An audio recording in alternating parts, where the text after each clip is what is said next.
بسم اللہ الرحمن الرحیم۔ السلام علیکم عزیز طلباء، آج ہم سٹارٹ کر رہے ہیں کلاس اہم کا حصہ نظم نمبر 3 ہے میدان کربلا میں گرمی کی شدت۔ جی بیٹا، اس نظم کا سب سے پہلے ہم دیکھتے ہیں تھوڑا سا انٹروڈکشن، جو کہ لکھی ہوئی ہے میر بابر علی انیس کی۔ شاعر کا نام ہے میر بابر علی انیس، ان کے والد کا نام میر مستحسن خلیق۔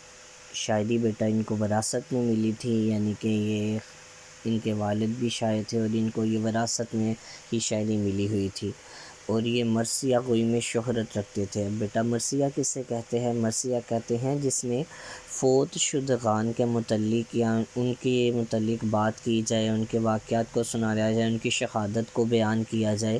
تو اس نظم کے اندر بھی خاص یعنی شہادت کو بیان کیا گیا ہے، کس طرح میدان کربلا میں گرمی کی شدت کو، اور یہ مسدس ہے نظم۔ مسدس کہتے ہیں جو 6 مصروں پر مشتمل ہو۔ اس کا ایک باند آپ دیکھیں، باند نمبر 1 آپ کے سامنے ہے، اور اس کے 6 مصرے ہیں، اس لیے اس کو مسدس کہیں گے۔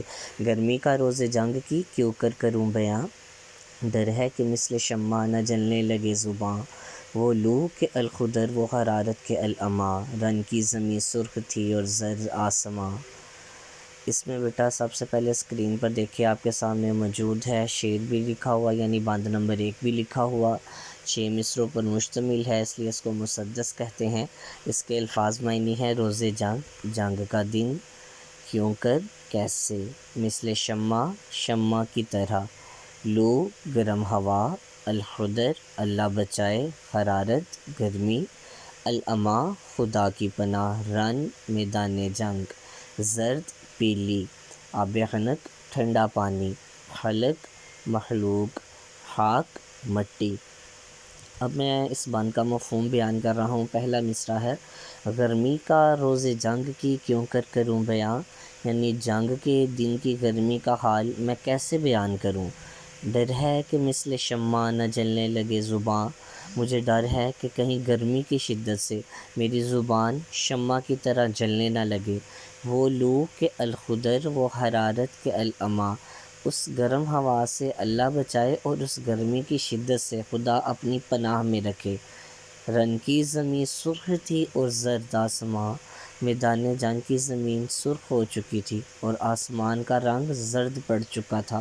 آب خنک کو خلق ترستی تھی خاک پر، گویا ہوا سے آگ برستی تھی خاک پر، زمین پر اللہ کی مخلوق ٹھنڈے پانی کو ترس رہی تھی۔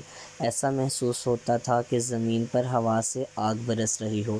بیٹا آپ دیکھ رہے ہیں کہ جو تشریح کے اندر یہ نیچے ریڈ کلر کا ایرو لگایا ہوا ہے، یہ ہم نے اس کے نقطے نوٹ کیے ہیں جو میں تشریح کے لیے آپ کو بیان کروں گا۔ اس میں پہلا نقطہ جو ہمارے پاس ہے وہ ہے یعنی زبان شمع کی طرح نہ جلنے لگے۔ اس میں شاید بتا رہا ہے کہ میدان جنگ کے اندر گرمی کی شدت، تپش، اس کی حرارت اس قدر زیادہ تھی کہ وہ کہتا ہے میں اس جملوں کو جب بیان بھی کر رہا ہوں یا بتا رہا ہوں تو مجھے ایسا محسوس ہو رہا ہے اور ایسا لگتا ہے کہ کہیں میری زبان بھی اس کی حرارت کو، اس کی تپش کو بیان کرتے ہوئے جل نہ جائے۔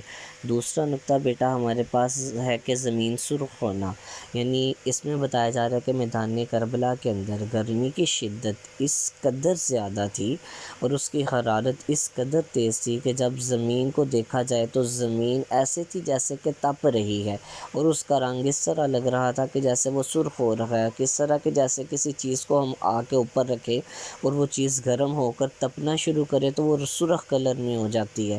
آپ کسی لوہے کو یا تانبے کو آگ کے اوپر رکھیں گے تو وہ سرخ ہونا شروع ہو جائے گی، کیونکہ وہ بہت زیادہ تپ جائے گی اور اس کے اندر بہت تپش اور حرارت آ جائے گی۔ تو شاعر بھی یہی بیان کر رہا ہے، مبالغہ آرائی سے کام لے رہا ہے کہ اس کی زمین اس قدر گرمی کی شدت سے سرخ ہو چکی تھی۔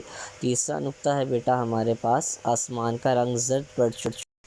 آسمان کا رنگ زرد پڑنا یعنی پیلا ہو جانا، گرمی کی حرارت اور تپش سے ایسے لگ رہا تھا کہ جیسے آسمان کی جو اپنا ایک رنگ ہے، جو اس کا ایک کلر ہے اسکائی کلر، وہ بھی ایسا لگ رہا تھا کہ تپش کی وجہ سے وہ ایسے پیلے کلر کا یعنی زرد رنگ کا محسوس ہو رہا تھا۔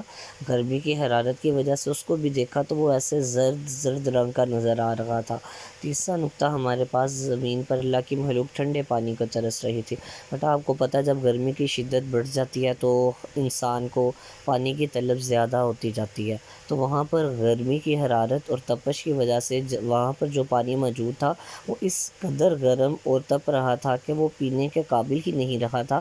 تو وہاں پر جو مخلوق تھی، اللہ کی جو خلقت تھی، وہ ترس رہی تھی کہ ہمیں کہیں سے ٹھنڈا پانی میسر ہو، جبکہ وہ پانی کو تو ان سے ویسے ہی دور کر دیا گیا ہوا تھا کربلا کے اندر۔ تو شاعر نے بھی ان نقطوں کو ہی بیان کیا ہے۔